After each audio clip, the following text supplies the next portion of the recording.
back with more 411.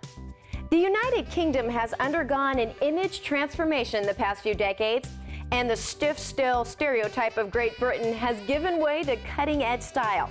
That being said, the British still love their traditions, and I got the chance to chat with the royal favorite.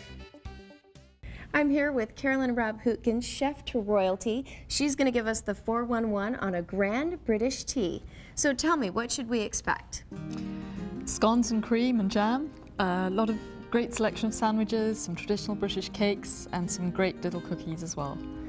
Carolyn has a wealth of experience when it comes to creating an amazing afternoon tea.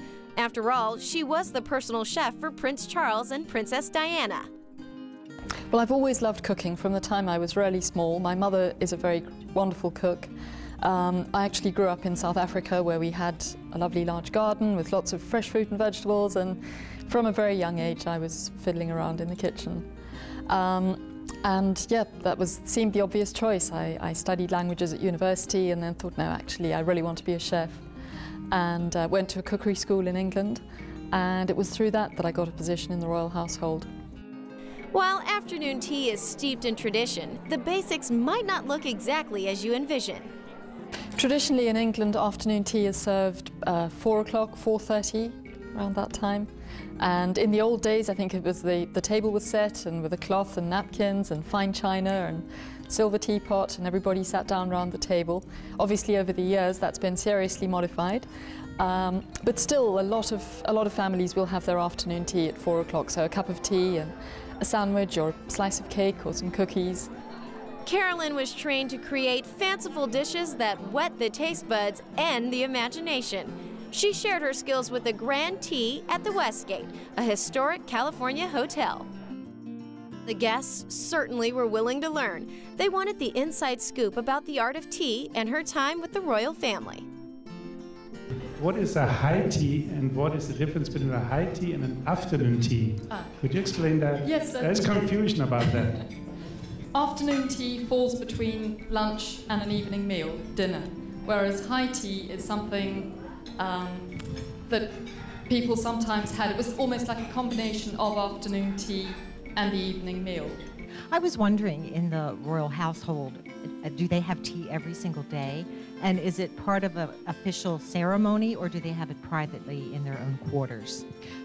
It's private. At Buckingham Palace, certainly the Queen, I know, has a very traditional afternoon tea, and that's very formal the way it's served. Working for Prince Charles, it was a little different. Tea was served for him at the end of the working day, usually about 5 o'clock.